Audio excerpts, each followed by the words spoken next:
Snark Squad. Babes, it is Friday night. Finally. Right. We are back on our self-care train. And I really want you to picture the exact scene right now because I know you're sitting there listening to us probably just absolutely drained from your own week. Oh, completely drained. You deserve to be in this room with us because we are sitting here and we both have on these extremely thick, like absolutely premium, terrifyingly gooey Korean skincare face masks. The ones that make you look like a serial killer. Literally. We are talking the kind with the snail mucin that makes it, honestly, slightly physically challenging to even articulate my jaw right now. It's aggressive hydration. It is medically necessary at this point in the week. It really is. Yeah. But I am pushing through for you guys. We are slightly exhausted from the week. And the martinis. Oh, babes, the martinis are officially out. On gone. They are bone-chillingly cold. They are garnished with exactly 3 blue cheese stuffed olives. And the energy in this room right now, it's slightly tired, yes. But we are very, very ready to spiral. Oh, I am so ready to spiral. The gossip this week has been way too heavy. We are doing the absolute most to hold our nervous systems together right now. We really are. And babes, we need to talk about what we are doing tonight while we sit here in these face masks. We are manifesting. Allegedly. Yes, allegedly manifesting. Manifesting. Money or, honestly, a sugar daddy. Whichever comes first at this point. I will take either. Right. But we need to have a very serious, very honest conversation about manifesting. Because clearly, whatever we are currently doing, we are doing it completely wrong. So wrong. Amanda Francis. Babes. I mean, as much as we shade you on this show, and we do, we have dedicated hours to shading the whole manifestation grift. We really have. But can you please come on the pod? Because we need help. We truly do need help because the entry level, I found a $20 bill in my winter coats manifestation. It's just not cutting it anymore. No. The dental money is gone. Like paying for root canals is great and responsible, but we need to aggressively elevate the vision board right now. Exactly. We don't want dental money anymore. We need to put out into the universe exactly what rich actually means to us right now in this exact moment. Right. We want luxury yacht money.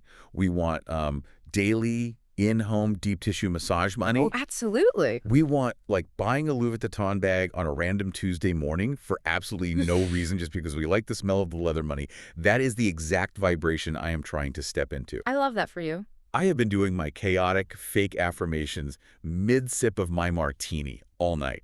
Huh. Like, I literally took a sip, looked at the ceiling, and whispered, I am a magnet for unbothered liquid wealth. And see, this is exactly where my brain completely short circuits. Why? Because I sit here drinking the exact same martini, listening to you aggressively whisper your desires into a glass of gin, and my analytical brain just starts screaming at me. Let it go. I can't. I am so fundamentally skeptical of the entire manifestation industry. From a sociological standpoint, the whole, think your way to a yacht industry preys on the illusion of control in a chaotic world. Okay, Professor. No, I mean it. It tells women that systemic economic issues are just a mindset problem. But, and this is a massive but, Here we go. when I actually look at the lifestyle, when I look at these women who claim to be doing it, and they're posting Instagram stories from the bow of a yacht in St. Bart's while I am literally fighting for my life in traffic, Right. I am deeply, deeply tempted to just shut off my frontal lobe, surrender to the delusion, and start buying crystals in bulk. You just have to let go. Let the universe provide the LV bags. It is a Sure. psychological surrender, babes. I'll try. But before we fully transcend into our billionaire era, it is rose and thorn time because, babes, it has been a day. It has been an absolute lifetime packed into 24 hours. Literally. So Yeah. to set the scene for you listening right now, today is Friday, April 3, 2026. It is Easter weekend. Which means chaos. We formally had no work today, Yeah. which the calendar tells you should be peaceful. But instead, I survived a deeply chaotic family dinner that possessed absolute, unfiltered hallway egg hunt energy. Oh no, not the hallway. You know exactly the vibe I am talking about. It's that frequency where everyone is slightly frantic, people are literally stepping on each other's heels in a narrow corridor, aggressively looking for cheap plastic eggs filled with, like, stale, generic jelly beans. The worst kind of candy? Yes. All while your aunt is casually asking you why you're still single and if your biological clock is ticking. Brutal. That was my day. Plus, an absolute DM overload from you all in the Snark Squad, which we live for, obviously.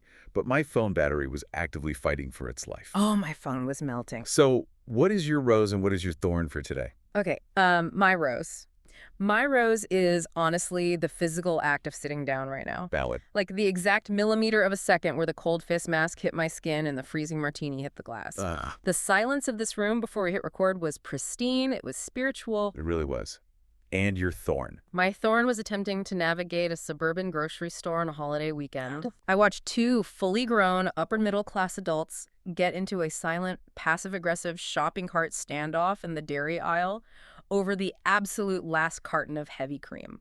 Wait, really? Yes. It was dark. It was a complete breakdown of the social contract. People completely lose their humanity around the holidays. What about you? My rose is also the martini, obviously, because it's the literal nectar of survival. But my thorn was my Uncle Gary. Oh, Gary. Yes, Gary. He looked at me across a table of glazed ham and asked me if I still do, quote, that little talking show on the internet. The disrespect. Right. I looked at him dead in the eye and said, yes, Gary, the talking show on the internet is doing just fine. We have a very loyal Snark squad. Please pass the potatoes. Good for you. It pushed me entirely over the edge. I was ready to flip the table like Teresa Giudice. Prostitution whore. Literally. But speaking of flipping tables and things that push us over the edge, our phones have been absolutely melting down with Bravo News today. We need to transition from our own chaotic holiday weekends directly to the Hamptons. Because what is happening there right now is completely rewriting reality television history. Grab your martini. It's not just history being rewritten. It is the absolute total collapse of the Bravo fourth wall. Yes. What we are witnessing is the ecosystem of reality television breaking down in real time. We are talking, of course, about the bombshell that literally broke the internet this week. Amanda Batula and West Wilson have confirmed their romantic connection. Insane. Scamanda. Babes, I am unwell. I am physically on the floor. I need you to scrape me off the floor with a spatula. I'm at the spatula. This is giving me the exact same nervous system dysregulation as Scandival. Well, it is structurally very similar to Scandival, which is exactly why the audience is reacting with such vitriol. It has completely upended the power dynamic of the entire network. 100%. But if you want to talk about a psychological meltdown, we have to analytically break down Kyle Cooke's reaction to all of this. Oh my God, please. Because Kyle is currently giving us a masterclass in the absolute fragility of the reality TV male ego. Unpack his reaction for me. Because reading Kyle's quotes this week has been a journey through the mind of a man who is, like, terrified he is losing his grip on his own narrative. Exactly. So Kyle has gone to the press claiming that West is actively manipulating Amanda. Manipulating. Right. His exact reasoning is that because he and Amanda aren't legally divorced yet, she is in a highly vulnerable emotional spot, and West is taking advantage of that vulnerability. Wow. Kyle went on to say that West has been playing women his whole adult life, that West knows exactly who the audience is, and that he knows exactly what to say to women to win them over on camera. The projection is staggering. And then the absolute cherry on top of this delusion. Kyle says West completely threw away the bro code in one clean swoop. Wait, stop. The bro code. A bro code. Are we standing in a sticky-floored frat house in 2004? Kyle Cooke, the man who has spent nearly a decade on our television screens displaying some of the most abhorrent, questionable, deeply toxic relationship behavior known to modern mankind, is currently lecturing West Wilson on how to treat women and the sanctity of the bro code. It's rich. The lack of self-awareness is breathtaking. It's actually stunning to witness. But let's look at this clinically. Is Kyle actually mad that West manipulated Amanda? Or is Kyle terrified that West is just a younger, more charismatic version of him who is currently stealing his screen time? Oh, it is entirely about the screen time and the edit. Right. Let's examine the bro code as it exists in the Bravo ecosystem. The bro code is not a moral framework. It is a union contract for bad behavior. Wait, that's such a good way to put it. When Kyle Cooke invokes the bro code, he is not defending the sanctity of male friendship. He is demanding a jurisdictional immunity. He is saying, we, the men of reality television, have an unspoken agreement to never hold each other accountable so that we may continue to act abhorrently without consequence. Literally. West didn't just break a rule. He shattered the fragile treaty that protects the entire reality TV patriarchy. Yes, that is exactly what it is. Because Kyle also said something incredibly telling about how this affected him during filming. What did he say? He said he was, quote, teeter-tottering constantly on the edge of insanity during the summer. Why? Because he felt neglected by Amanda, purposely excluded by the group, and this is the key phrase, Made to look crazy. Made to look crazy. Yes.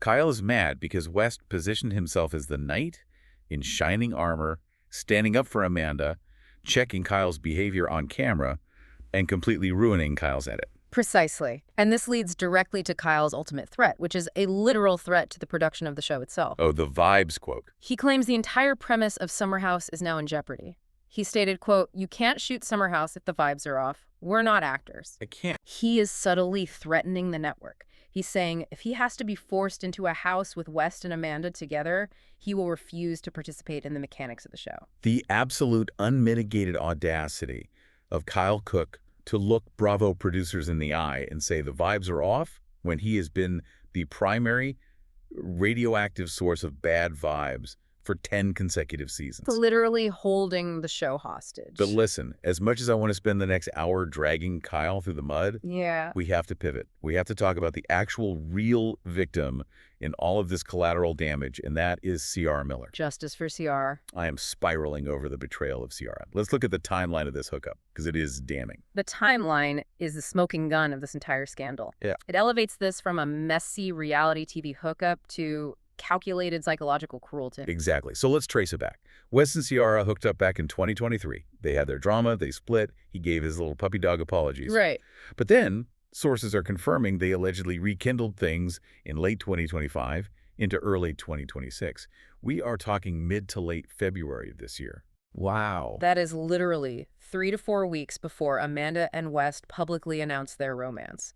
Ciara had absolutely no idea about Amanda. Which means, logically, West was actively playing both of them simultaneously. Yes. He was testing the waters to see if things would work with Ciara again, keeping her on the hook, while simultaneously hooking up with her best friend, who happens to be going through a highly publicized, incredibly messy divorce. It is sociopathic dating behavior. It really is. Yeah. And Paige DeSorbo, as the guardian of that friendship, is not letting this slide quietly into the night. Paige is my petty queen, and I revere her for it. She is out here doing the Lord's work in the Instagram comments. Always. Let's talk about the sociology of the Instagram, like as a weapon of war, because Paige is wielding it like a sniper rifle. She really is. Paige liked a post that literally called for justice for Ciara. And the text of this post was brutal. It explicitly called out West for being visibly jealous during a spin-the-bottle game when Amanda kissed Kyle. Right, I remember that. And the post theorized that West used Ciara as collateral just to make Amanda jealous, to play with Ciara's heart like a pawn on a chessboard, just to trigger Amanda's jealousy.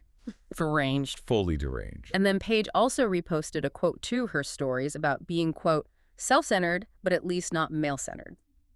She is drawing a massive line in the digital sand, and it is firmly on Ciara's side. As she should. Digital boundary drawing is the new frontier of reality TV feuds. But this is where the story shifts gears entirely. It gets so dark. It goes from a standard, albeit messy, reality TV love triangle to something much, much darker. We need to unpack the private investigator and the video rumors because this changes the fundamental DNA of how these shows operate. Grab the martinis back. I need a massive sip for this. According to multiple online sources, and this is spreading like wildfire, the reason this entire situation blew up so spectacularly behind the scenes is that an intimate video of West and Amanda was obtained. Allegedly, it is a video of them having sex in his apartment. And the rumor states that Ciara actually saw this video. That makes me sick. The most shocking part of this leak is the rumor that a private investigator was heavily involved in obtaining this footage. A private investigator. I'm sorry. Oh. I need everyone listening to pause and process this. We are talking about Summer House, a show about people drinking twisted teas in a backyard pool. We are not talking about The Sopranos. Barely. If Ciara actually had to sit there and watch an intimate, secretly obtained video of her best friend and the guy she was rekindling things with, I am literally sick to my stomach for her. That is deep, lasting trauma. But how on earth does a private investigator even fit into the logistics of a Bravo friend group? Well, let's look at this analytically, because the logistics here represent a terrifying evolution in reality TV. We have 3 main theories. Okay, hit me. Theory 1. Did Ciara hire a PI? I mean, if your gut tells you a man is lying to you, maybe you go to extremes. But for a cast member to hire a PI on another cast member before cameras even roll, that means the cast is now engaging in premeditated espionage. It turns reality TV into a literal tactical war zone. What's theory 2? Theory 2 is the crisis PR spin. Is this whole PI rumor just a fabricated leak from West and Amanda's camps? Wait, what do you mean? Did they plant this extreme, crazy PI story in the blogs to make Ciara and the other women look utterly unhinged, thereby distracting the public from the actual betrayal of the timeline? Ooh, weaponized PR spin. That is so dark. But wait, there is a third option, and it involves the impending divorce. Exactly. Theory 3, which has the most legal precedent. Kyle and Amanda are legally separated and moving toward a divorce. Did Kyle Cooke hire a private investigator to gather concrete evidence of infidelity to use as leverage in the divorce proceedings? And the resulting video just happened to make its way to Ciara as collateral damage. Honestly, that makes the most logical sense to me. A scorned Bravo husband hiring a PI for his divorce feels incredibly on brand. But regardless of who signed the check for the investigator, the undeniable fact that there is an illicit, potentially illegally obtained video floating around this cast is next level. And Bravo knows how explosive and legally perilous this is. They absolutely do, which is exactly why Bravo made the unprecedented decision to hold off on filming the season 10 reunion. Wow. The network released a statement saying they are pausing production to, quote, ensure the cast's well-being and that their priority is making sure everyone is okay because this situation is very, very fresh. Okay, I have to push back on that corporate PR speak. Please do. Are they really pausing a multi-million-dollar production to protect the mental health of reality stars, a demographic they have historically subjected to immense psychological stress for ratings? Unlikely. Or are they just desperately buying time so the network's legal department can untangle this mess? Because if there are legally obtained videos, private investigators, and contentious divorces involved, Bravo Legal is probably sweating through their suits right now. Oh, absolutely sweating. They need to figure out what they can even legally allow the cast to talk about on that reunion stage without the network itself getting sued for airing revenge porn or violating privacy laws. You've hit the nail on the head. It's just risk mitigation. When reality stars become legal liabilities, the producers suddenly have to become moral arbiters and legal shields, which goes against the very DNA of reality TV. Exactly. You cannot put a cast this legally and emotionally fractured on a stage, shine bright lights on them, and expect a productive, narrative-driven reunion. It would just be a chaotic exchange of lawsuits and raw trauma.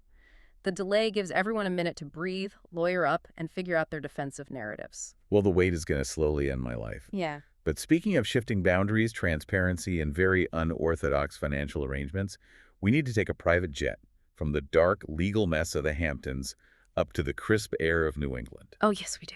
We need to talk about the newest addition to the Bravo cinematic universe and how they are completely changing the way wealth is discussed on camera. The premiere of The Real Housewives of Rhode Island. Welcome to Rhode Island, babes.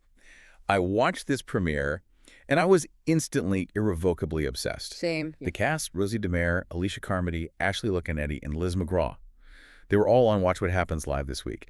And it was fascinating because they were genuinely, visibly shocked by how real reality TV actually is. So naive. Liz was practically gasping for air, explaining how many grueling hours it takes to film one heavily edited 5-minute scene.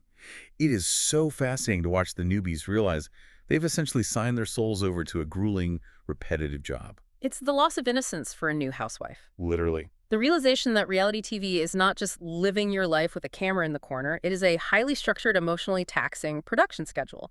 But what was really interesting is that they didn't complain about their edits, which Andy Cohen noted was very rare for a freshman cast. They owned their chaotic behavior right out of the gate. And the most chaotic behavior, the absolute crown jewel of this premiere, the woman who I cannot stop thinking about, was Kelsey Swanson. Oh my God, Kelsey. I'm emotionally fixated on this woman's lifestyle.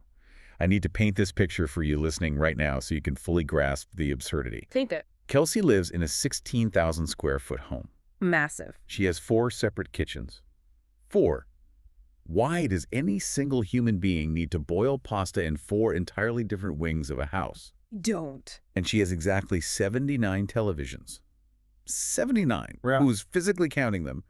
Does the guest powder room have a TV? Does the walk-in pantry have a TV broadcasting the news while she licks for cereal? It's excessive to the point of high comedy. It is hyperconsumption as a coping mechanism for isolation. Wait, say that again? Because the real story, the mechanism behind this wealth, is how she affords this entirely absurd lifestyle. Kelsey has been a self-described lady of leisure for 10 years. The Lady of Leisure. She met a man from a highly prominent, very wealthy Rhode Island family when she was just 19 years old, and he has fully 100% funded her life ever since. Good for her, honestly. However, the logistical arrangement is bizarre. He lives in Miami for 5 months out of the year with another woman. Wait, what? Yes. Leaving Kelsey completely alone in this echoing, empty, 16,000 square foot mansion with her 79 televisions for company. And Kelsey is sitting there in her confessional on national television, firmly and aggressively denying that she is a sugar baby. Deflecting. Her exact quote was, "I am not a sugar baby. Nothing close to it. The only man I ever dated with money is my boyfriend." I had to pause the TV. It's pure delusion. That is the literal textbook dictionary definition of a sugar baby. You were a teenager, a wealthy older man gave you a mansion, he funds your entire existence, and he literally lives with another woman for half the year.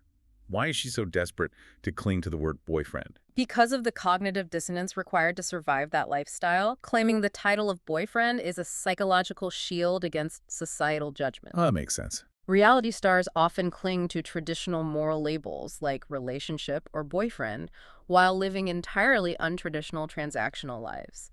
She wants the financial benefits of the arrangement without the social stigma attached to sex work or sugar baby dynamics. Right.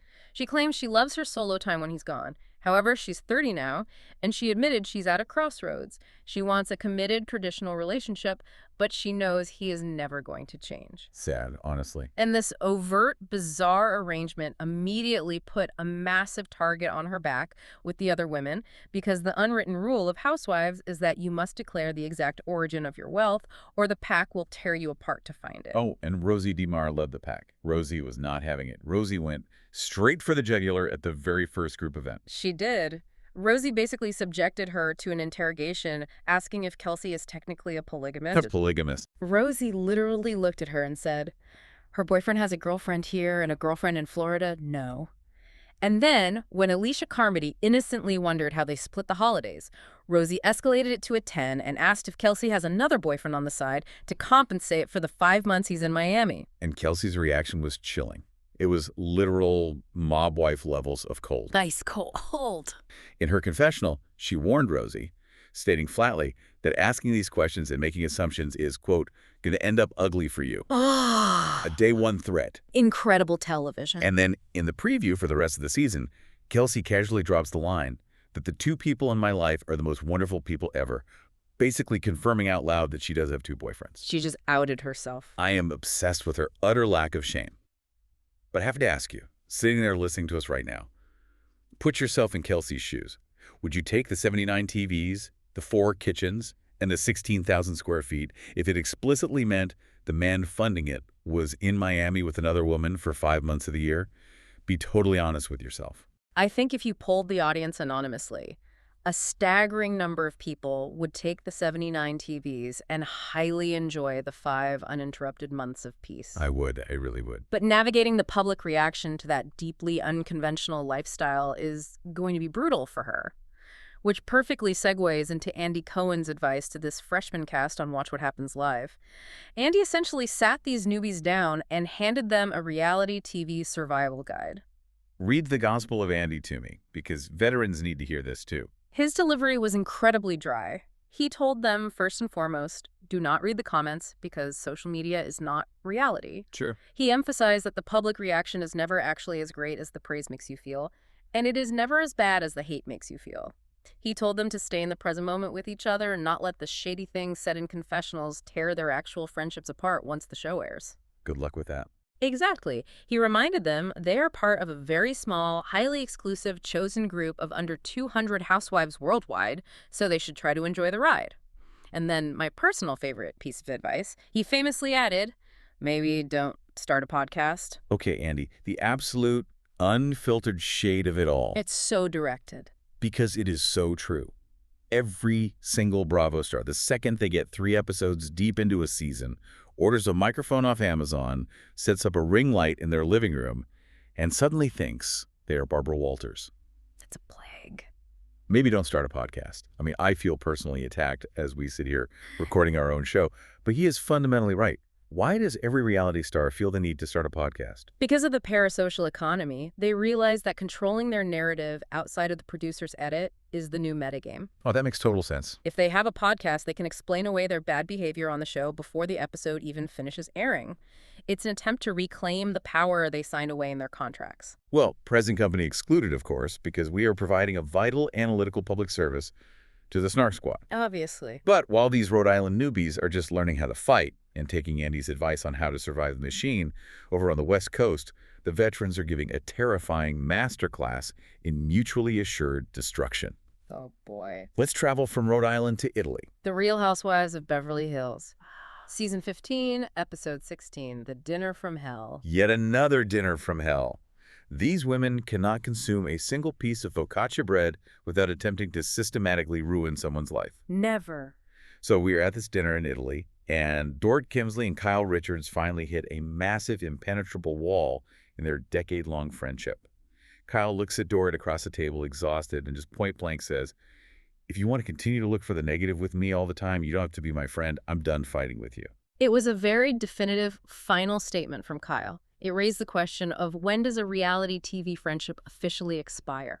Because they have been dragging this corpse of a friendship along for 3 seasons. Literally a corpse. But the actual explosion at this dinner wasn't even between Kyle and Dorit. The true detonation occurred when Erika Jayne entered the chat. Erika activated her laser beams. So Sutton Strack, who, God bless her, can never hold water and is always the ultimate catalyst for chaos, brings up a comment Dorit made at a previous lunch. Sutton always stirs it. Always. Yeah. Dorit had boldly claimed that she, quote, could have ended Kyle and that she had protected her for years, heavily implying that if Dorit had wanted to take the lead, she possessed secrets that would have blown up Kyle's whole life. And of course, sitting at the table in Italy, Dorit immediately plays dumb, deflects, and denies knowing what that remark was referencing. Classic Dorit. But then, Rachel Zoe, of all people, attempts to interject and defend Dorit. Rachel says to the whole table that Dorit is going through a Finkston, and that single phrase is all it took for Erika to go completely nuclear. The Oppression Olympics officially commenced. Dorit starts crying about how incredibly hard her life is right now, her divorce from PK, her messy finances, the stress of it all. Read the room? And I am watching this through my fingers thinking, Dorit, please, I am begging you to read the room. You're sitting directly across the table from Erika Jayne. Exactly. Erika explodes. She looks at Dorit with absolute venom and says, "We're all going through a Finkston, Rachel." Kills. And when Dorit has the audacity to challenge her on that, Erika just drops the ultimate conversation-ending hammer. Are you kidding? What the F do you think it is? My husband went to prison. I'm going to trial. I was trying to explain this dynamic to a friend earlier, and I came up with an analogy. Let's hear it. Dorit complaining about the stress of her life to Erika Jayne is exactly like a toddler dropping their vanilla ice cream cone on the sidewalk, throwing a tantrum, and demanding sympathy from a person standing next to them whose entire house just burned to the ground. That is perfectly accurate. Yes, the dropped ice cream is genuinely sad for the toddler in that moment. Their feelings are valid to them, but maybe do not demand emotional labor and sympathy from the literal arson victim. It is a staggering lack of perspective. It really is a fascinating psychological breakdown of narcissism and grief. Grief makes people inherently selfish, but reality TV exacerbates that selfishness by turning trauma into a competitive storyline currency. Ooh, competitive trauma. If your trauma isn't the biggest, you lose screen time. In the after show, Erika admitted she reached her absolute limit with Dorit's lack of perspective. She said it was deeply depressing because they have confided in each other for 10 years, and for Dorit to throw that in her face and minimize the existential legal dread Erika is going through, it fundamentally broke the foundation of the friendship. It's done. Erika analytically stated that Dorit is in pure survival mode and is entirely incapable of thinking of anyone but herself. And Kyle agreed, adding that Dorit was just throwing daggers indiscriminately just to hurt Erika. But the crazy part is, Dorit is completely doubling down. She refuses to see their side. Dorit feels completely betrayed by Kyle and Erika's lack of coddling. So what does she do? She pivots and praises the newbie, Bozoma St. John. Of course she does. Dorit publicly stated that Boz gave her genuine and supportive advice about navigating her messy finances tied to PK. Dorit explicitly called Boz a true friend, heavily implying that Erika and Kyle are not. Which is such a classic reality TV maneuver. A newbie comes in, disrupts the veteran dynamics by offering actual, grounded, non-toxic advice, and in doing so accidentally highlights exactly how deeply toxic and broken the veterans' relationships have become. Literally. The fallout here is absolute and final. Post-reunion, it has been confirmed that Dorit and Erika are no longer speaking in any capacity. Dorit essentially drew a line in the sand, saying if Erika doesn't want to be friends, good luck to you, and that she won't beg anyone to remain in her life. What we are witnessing is the total, unceremonious death of the Fox Force 5. For anyone new to the lore, the Fox Force 5 was an impenetrable alliance of 5 Beverly Hills housewives who ruthlessly controlled the show's narrative and protected each other's secrets for years. A literal cartel. Dorit and Erika falling out isn't just a petty dinner fight. It is the total collapse of a political regime. It is the fall of the Beverly Hills Roman Empire. It is over. It is done. Put a fork in it. Rest in peace. Speaking of people desperately clinging to a victim narrative, refusing to take accountability, and believing they are the center of the universe, let's take a quick drive in our metaphorical Range Rover over to the Valley. The Valley always delivers the darkest, most absurd, deeply uncomfortable drama on the network. Let's start with the patriarch of bad choices, Jax Taylor. Jax Taylor, a man who will never, ever, not in a million lifetimes, change. Brittany Cartwright, who has finally seen the light, caught Jax using a brand new burner account on Instagram to troll her. His old burner account famously was Frank Drummond, which is iconic in the absolute worst, most embarrassing way possible. So embarrassing. His new burner account, Highs Robin, Heysrobyn. The absolute lack of creativity in the naming convention is almost as offensive as the act itself. But what he was actually doing with this Highs Robin account is incredibly dark and toxic. We have to analyze the pathology of a 46-year-old man engaging in digital self-harm and proxy warfare against the mother of his child. It is so toxic. Britton posted a screenshot to her story showing that Jax, operating under this Haze Robin disguise, left a shady, demeaning comment on her post about her recent mommy makeover surgery. Oh. The comment literally said Brittany is exhausting and looks exactly the same after her 34 surgeries. To which Brittany simply and brilliantly replied, "Hi, Frank." Hi, Frank. I screamed when I saw that. I had to put my phone down and walk away. I love that she didn't write a paragraph defending herself. She just publicly humiliated him, stripped away his disguise, and called out his burner. Why do reality villains self-sabotage so predictably? It's sad. It's pathetic that a man pushing 50 is spending his evenings making fake accounts to troll his estranged wife's plastic surgery. Because for someone like Jax, any attention, even negative, humiliating attention, is better than irrelevance. That is so bleak. But Brittany seems entirely unfazed.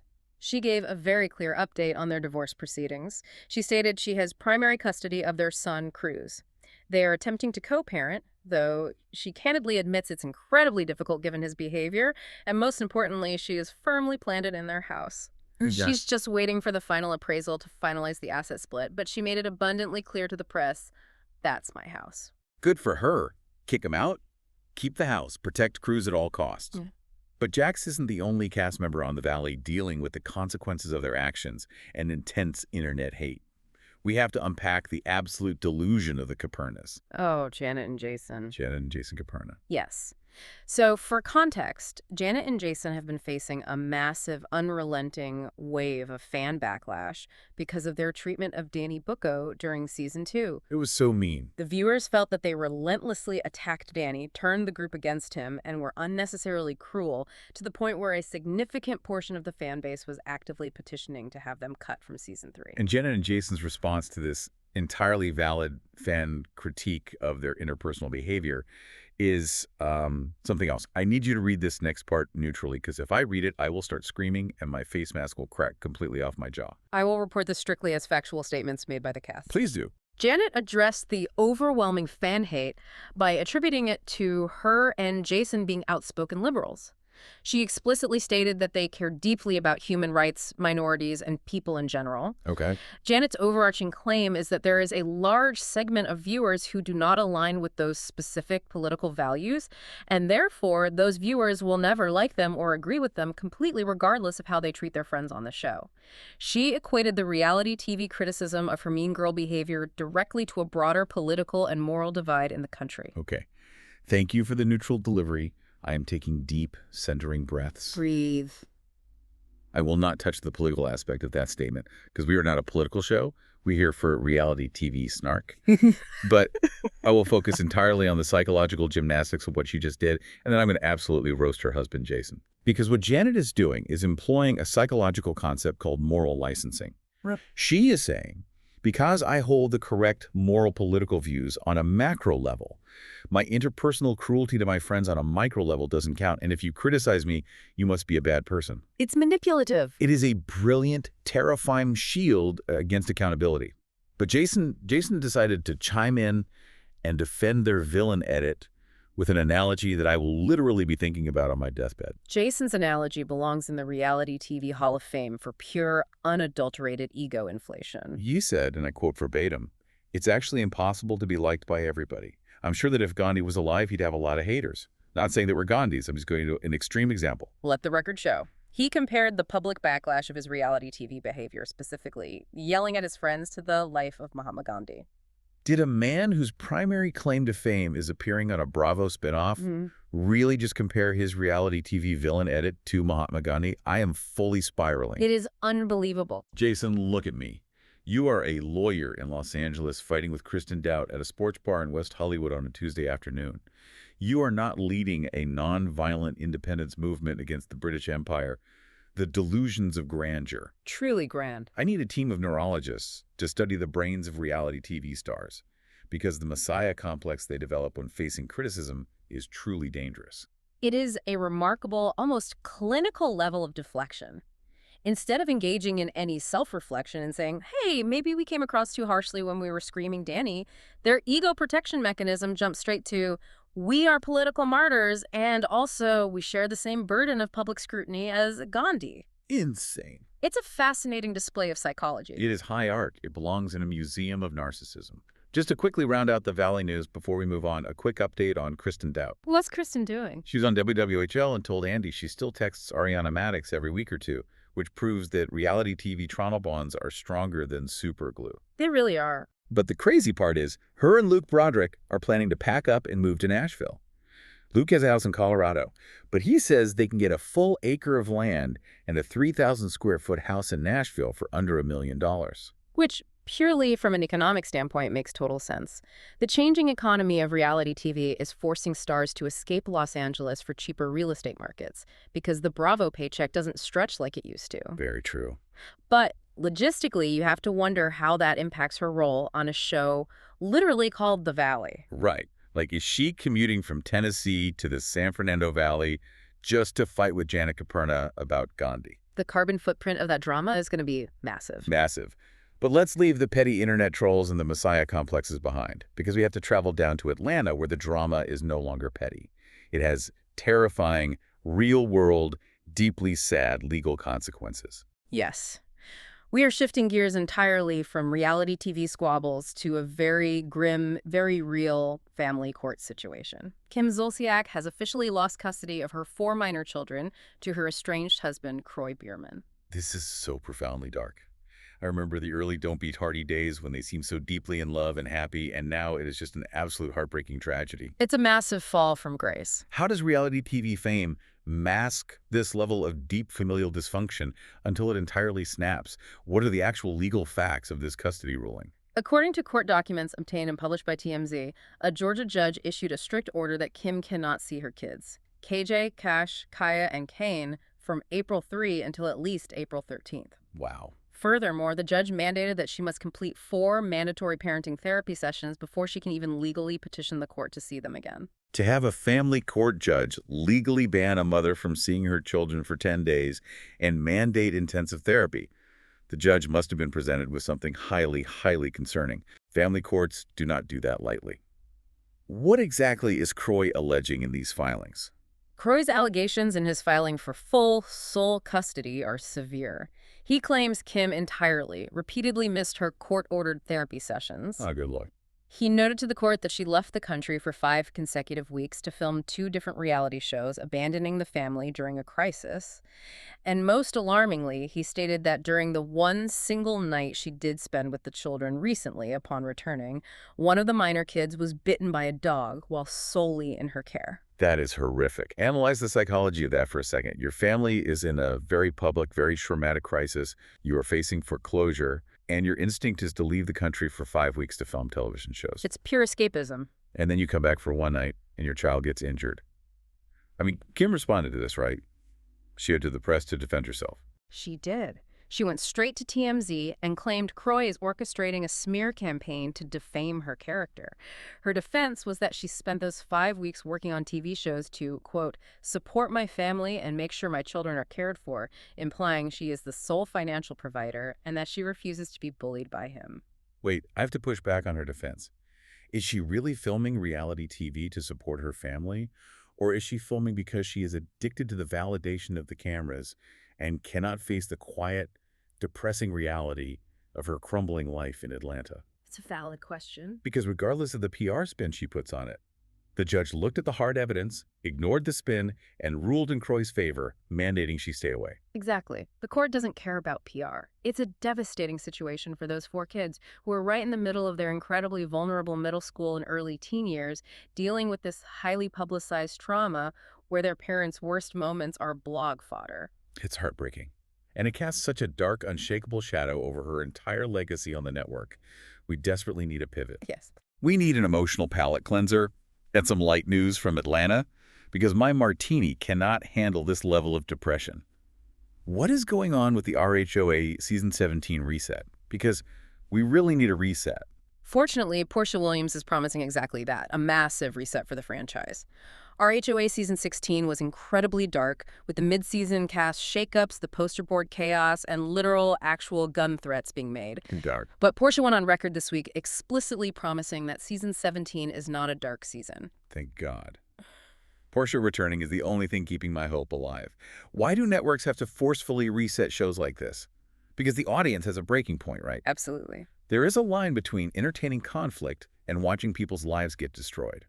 After her divorce from Simon Guobadia, Portia says she wants a clean slate and a season that feels like a breath of fresh air. She's bringing in newbies K. Michelle and Pinky Cole. I love K. Michelle. Me too. She's going to give us the hilarious, quick-witted read-down sessions we deserve without the toxic, life-ruining lawsuits. Portia said we are getting back to the fun shade of Housewives. It sounds like the producers and the cast collectively recognized the show had become too toxic and legally precarious. They're consciously course-correcting back to entertaining verbal shade rather than character destruction and legal warfare. It is a necessary evolution to save the franchise. I am so here for it. Okay, babes, my Korean face mask is officially starting to crack at the edges, which means we need to rapid fire through the rest of the Bravo and reality docket. Welcome to the gossip grab bag. Let's go. Because the Bravo machine truly never, ever sleeps. Hit me with the New Jersey news because I need to know what kind of mess the Gorgas are in today. Prepare yourself for this one. Teresa Giudice and Melissa Gorga have officially made a pact. A pact. Did hell completely freeze over?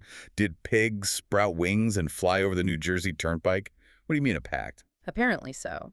Teresa revealed on a podcast that she and Melissa sat down and agreed to mutually unfollow any bloggers or fan accounts who post negative things about their family. Wow. Teresa said, if anyone's saying anything negative about my brother or Melissa, I'm unfollowing them, and vice versa. She claims she wants a united front because they are a force when they are together. I mean, I love the concept of growth, but let's be real. The transactional nature of reality TV truces is so transparent. Joe Gorga's reaction to this was exactly my reaction. Joe admitted that when Teresa first texted him to make peace, he was highly suspicious. He literally thought to himself, is this a joke? Right. It took him a minute to process it, but he says he has no anger left inside him, and he just wanted to make up and put the dark past behind them. Let's dissect the economics of a paused Bravo show for a second. The fans are screaming online that this is just a fake calculated reconciliation so they can get the show unpaused by the network and keep their massive paychecks flowing. It's all about the money. Melissa aggressively insists they aren't good actors and that they physically can't fake a reconciliation.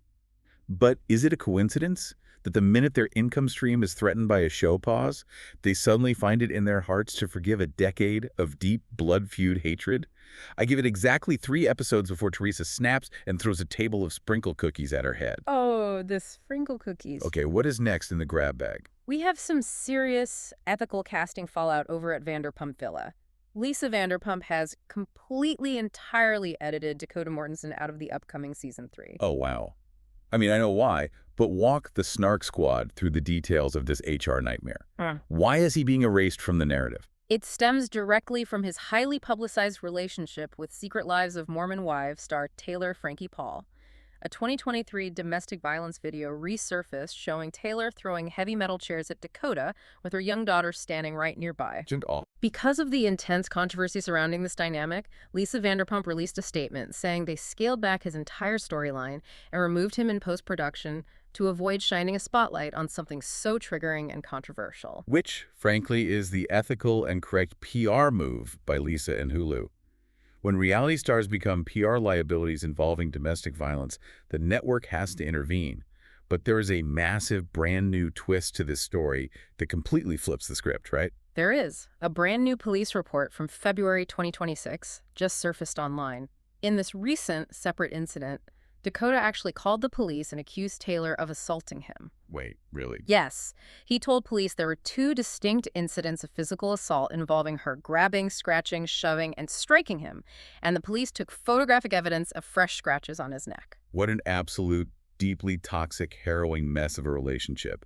And yet the reality TV industrial complex just keeps churning, completely ignoring the red flags. They ignore all the flags. Because Dakota isn't going away to heal. He is heading straight to Alex Cooper's new reality show, Unwell Winter Games, and he is starring alongside Taylor's cello MW co-star, Demi Inchman.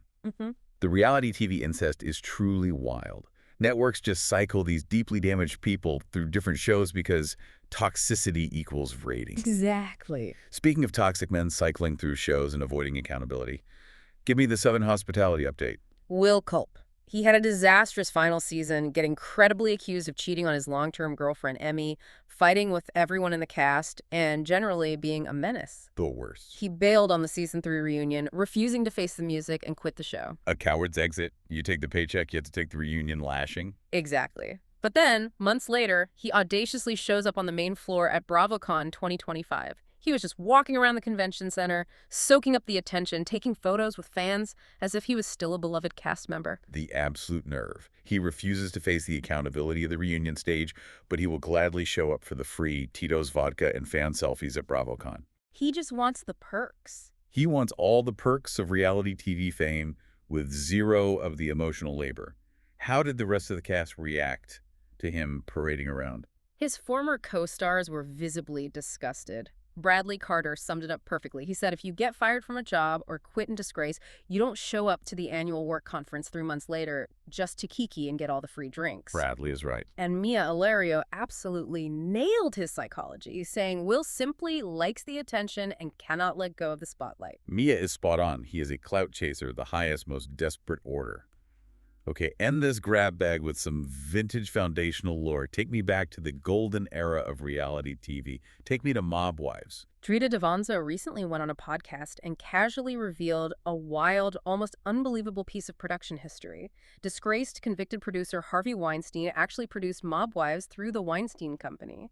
They were apparently the only production house willing to take a chance on the concept initially. Harvey Weinstein produced Mob Wives. That sounds like a terrifying fever dream. Did Drita actually have to interact with him during filming? She did. And in true, unfiltered Drita fashion, she did not hold back in her assessment of him. She said she instantly wasn't a fan of him and that she could immediately sense his jerk-off way about him. But she noted that he never once tried to mess with her sexually, likely out of pure, primal self-preservation. I mean, it's Drita. She is the definition of a deterrent. What was her exact quote? Because I know it has to be iconic. She said if he'd ever tried anything with her, she would have jumped and smashed his feving kneecap in half. I have absolutely 0 doubt in my mind she would have done exactly that. Drita Davanzo is probably the one woman on the face of the earth that Harvey Weinstein was genuinely, physically terrified of, and I love that for her. She was the apex predator in that dynamic. It is a perfect encapsulation of her energy. She commands respect through sheer force of will. And honestly, that is a great, empowering way to end this gossip grab bag. It really is. Babes, I am looking at the clock. My face mask is entirely dry and flaking onto my silk pajamas as we speak. Time to wash it off. The martinis are fully drained to the very bottom of the glass. The Easter chaos has officially been survived. And honestly, after hearing all this gossip, analyzing the absolute delusion of these reality stars, and realizing how dark the pursuit of wealth and fame can get, my manifestation attempts remain highly questionable. I think you need a new vision board. If I manifest too hard, I might actually end up in a 16,000 square foot house with 79 TVs and a boyfriend who escapes to Miami for 5 months, and I don't know if my nervous system is built to handle that level of isolation. It is a profound cautionary tale. Be incredibly careful what you put on your vision board because the universe might give it to you with a major catch. Snark Squad, we want to hear from you. We do. What was your rose and thorn today? Are you manifesting money or a man? And honestly, what piece of Bravo gossip had you spiraling this week? Drop it in the comments. And before we go, we want to leave you with a final unmentioned brain teaser based on everything we unpacked today. Think about Ciara, West, Amanda, and that private investigator rumor in the Hamptons. Oh, the PI. If reality stars are now actively hiring private investigators to catch each other before the cameras even roll, is the era of the secretly chaotic reality star officially dead? Has reality TV evolved from documenting spontaneous human trauma to premeditated, weaponized espionage? It's an arms race of information now. The fourth wall isn't just broken, it is actively bugged, and everyone is a double agent. It is terrifying, it is fascinating, and I will be watching every single second of it. Snark Squad, remind yourselves to rate, review, and subscribe. Send your drama into our DMs. You know we live for it. We love the DMs. And please send this to your most unhinged bestie who needs a recap of the madness. Thank you for being part of the Snark Squad, for always showing up in the DMs. You are our absolute favorites. Stay shady, stay iconic. And we will see you on the Snark side.